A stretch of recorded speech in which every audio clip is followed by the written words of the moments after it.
Hey everyone! So, the aPHO2 trailer was recently revealed, and despite it being only about a minute long, there's actually quite a bit of stuff to break down.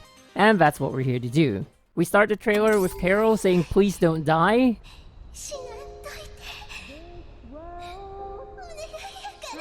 Don't worry, I don't think any character is going to be dying, at least not at the start of aPHO2. This is actually a line taken from the end of aPHO1.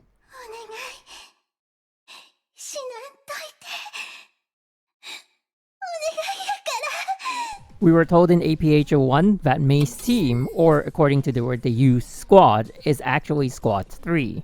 May mentioned that Squads 1, 2, and 4 were already on the way to St. Fontaine, but contact with Squad 4 had been lost. So I'm gonna assume that aPHO2 is gonna pick up where aPHO1 left off, since there wouldn't be any kind of time skip where the Schicksal had to plan and dispatch a new team, but rather that Branya's team is one of the 3 squads who were already on their way, and in fact, could have arrived during the events of the last act. We get to see the city again, following the perspective of Branya's new weapon, which we've been told can take up various forms. And if we look at this scene closely, we can see a group of enemies closing in on something, or someone. Maybe Adam? We get a glimpse of Branya standing on the edge of the top of a building, presumably having sent her weapon out on surveillance. Interestingly enough, they transition out of this scene with a flock of birds. Now, I'm no bird expert, but could those be ravens? And if they are, could they be symbolic of anything? Let me know in the comments. We then get a glimpse of the Sky People, as the Void Archive calls them, running into what seems to be more secluded parts of the city. Probably a callback to the devs talking about how the enemies we'll be facing in aPHO2 would be more scheming and sneaky, attacking from the shadows. The next scene shows us the labor of Olympus in what seems to be its activated form. More on that later. We're then shown a camera and what seems to be its point of view. Now, it's unclear if this is just some drone or if it actually is Branya's weapon. Interesting how she has a camera on her weapon, if it really is. Then we cut into what seems to be an activation sequence, and if you slow it down for about 2 frames, the numbers 0019 can be seen after the words Project Bunny. If they are zooming into the weapon to show its internal programming, then this could well be a different, maybe repurposed version of Project Bunny 19C. Or maybe it is just a weapon designed for Branya and named after Project Bunny.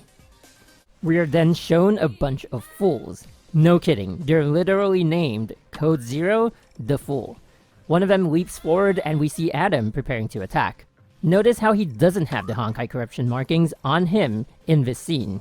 This might be May's team trying to make their way out of the city after their fight with the world at the end of aPHO1. If you recall, May's team actually lost communications before the fight, so they might be stuck in the city without the ability to call for backup, and our first missions with Branya's team might be to locate them. Our focus is then brought to Branya's weapon, this time flying around the city at a much greater speed, and then we transition into this unknown device. From what we can see, it might be Sky People tech, but then we zoom into what looks like some kind of gravitational energy in a space that looks oddly similar to the Sea of Quanta. This could just be some imagery they're putting in place that would start making sense as we get deeper into the plot of aPHO2, but if you have any theories on what this symbolizes, do share them in the comments. We then zoom in and transition to a scene of Branya seemingly in combat with a mage. The scene plays out very briefly and we are shown this iconic shot of Branya and Adam in what seems like them engaging in combat against each other. In the version 5.2 dev livestream, the devs did mention that there will be some form of conflict between Branya and Adam, but that they would end up working together. Now, due to what Adam did at the end of aPHO1, I'm wondering if perhaps he might be facing a side effect after releasing the seal on his sword, Labor of Olympus, and now has to fight against the Honkai corruption within himself. If you look closely, the Honkai corruption markings are actually on his face in this shot. This could be an interesting plot point, as it has been one of Himiko's lessons to her students on how they should end the lives of even their comrades should they be too far gone, due to excessive use of Honkai energy, and thus being corrupted. Should this be a part of the story, it would be very interesting to see the emotional turmoil and conflict of Bronya and her team on whether or not to take Adam out, especially since the cause of his overuse of Honkai energy was his valiant effort to save the lives of his teammates. Anyway, now that we're done with that tangential theory, let's get back to the trailer. We're now shown the chains of the Oath of Judah, but they seem to be attacking Bronya's team. These could be the Void Archives engaging in combat, as we did see it briefly use the Chains of Judah in the final act of aPHO 1. Speaking of Bronya's team, we finally get a glimpse of them in this shot. We know from the version 5.2 dev livestream that the girl on the left will be using ice skates as her weapon, that she'll be having some kind of dancing combat style, and that she'll have unique abilities like creating ice platforms in midair so we can step on them, and the ability to walk on water. We can also obviously tell from this pose that it is indeed the same person due to the silhouette we got from the same dev livestream.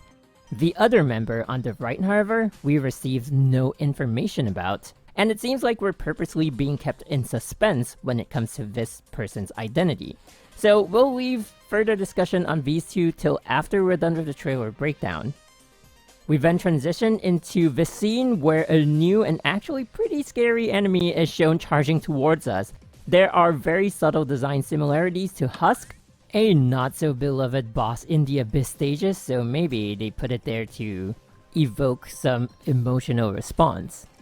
And I say this enemy is scary because, similar to Husk, despite it looking massive, it moves extremely quickly. It is then revealed that this enemy is engaged in combat with Bronya, and man did I go crazy when I saw the scene that followed this one. Basically, the move Bronya does looks almost exactly like the Hashira Flame Scion's ultimate attack. At least, the movement she does. I can't say for sure if the transition that follows is an effect made only for this video or if it's actually part of the attack, but we very briefly get the black and white effect before transitioning into a badass shot of Bronya posing. And then we're quickly transitioning again to the next scene where we see all 6 members from both teams in the same shot. Notice how they have the new ice skating girl in the foreground, but Carol and the other new member of Bronya's team in the background. Now, this may not have any significance for Carol's role in aPHO 2, but it certainly continues to play into the fact that MiHoYo is still trying to obscure information about the identity of the 3rd member, but more on that later. We continue to zoom in and we can see the Honkai corruption markings still visible on Adam's face, maybe suggesting that he's learned to control and wield an even greater amount of Honkai energy. If that happens to be true, a new updated skill set for the improved Adam, quote-unquote improved because, you know, Honkai energy overflow, but that would be really awesome. We are then shown 2 scenes of Adam in combat with the Sky People. At first look, I thought it was falling debris, but the first scene actually shows him fighting an enemy that is kind of like a Wotan, but Sky People version, and he kind of looks like he's preparing to counter an incoming punch. We then transition into the second scene where he's surrounded by multiple fools, but we also get a glimpse of what seems to be a new type of enemy. It does kind of look like the same type of enemy that we were seeing Bronya fight in that earlier scene. After that, we return to that suspicious tech we saw earlier. Now, due to the reveal of Honkai Star Rail, I do think this might be the endgame of the Void Archives, and this might be some kind of mechanism within the second Divine Key that the Void Archives might be trying to activate with the help of Velt Young, who was a central plot point in aPHO 1. We then end with an epic wallpaper-worthy shot of aPHO 2 team leader Bronya, and the trailer ends with the announcement of aPHO 2 being available early 2022. Now, let's return to the members of Bronya's team. The prevailing theory right now is that Ice Skating Girl is Sora, the girl we saw from Chapter 16, all grown up. While I can see why people would jump to this assumption, I feel like their eye color being vastly different kinda turns me away from this assumption. Sora's eyes are more of a reddish pink, while Ice Skating Girl's seem to be gray. And I know, Sora has been unwell since the first time we saw her, so there might be theories on how her condition might have changed her eye color, but I for one am not gonna dwell on that. I've also heard people speculating that it's Sinmol, maybe because of the 2 hairpins, and in this case, one of her eyes actually match in color. but I also think it's very unlikely, mostly because she does have quite a questionable history in Honkai, especially in the manga, so I don't think she's quite a great fit. For the most part, I do think this is an entirely new character, but if I were to guess, I will say there was a sense of familiarity for both these characters when I first saw them. I managed to find who they reminded me of, so I'll just share it here. The person in question for Ice Skating Girl's identity, if we were to guess an existing character, is Rosalia Alieneva. First off, yes, I know the hair and eye color are close but somewhat off. And the question will of course also be where the Honkai Beast parts like the tail and headpiece have gone. Well, in Chapter 25 EX, it was mentioned that Project Stigma can, and I quote, redefine the rules by which the world operates. Now of course there probably wouldn't be a need for such a drastic measure.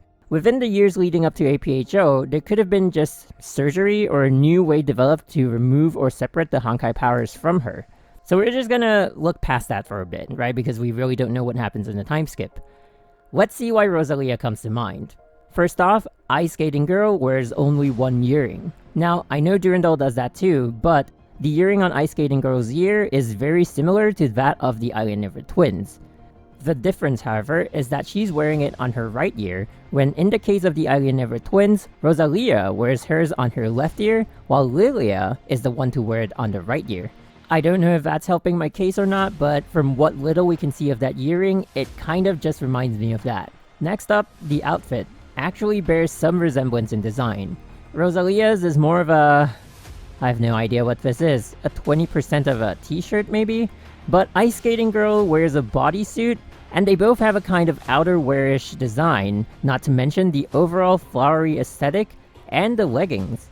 Notice how the design on Ice Skating Girl's leggings kinda resembled that on Rosalia's coat? Outerwear? Something like that. Now, I'm not saying this is Rosalia, but if I found anyone to bear resemblance to this character, it just happens to be Rosalia Alieneva. Speaking of resemblance, I do have a little bit of a reach when it comes to the identity of that third member. Now, at this point, we really don't know too much about him, so it's just a shot in the dark. As I mentioned earlier, this person also does kind of give me a sense of familiarity, but I really can't quite put my finger on who gives me that sense of familiarity. There is, however, one person that kind of fits the description from that one glimpse that we get of him, but even I'm extremely unsure about that, so I'll just put it here and get your thoughts in the comments. We know in aPHO 1 that Joffrey is actually a clone of the original first Hyasha, Velt Joyce.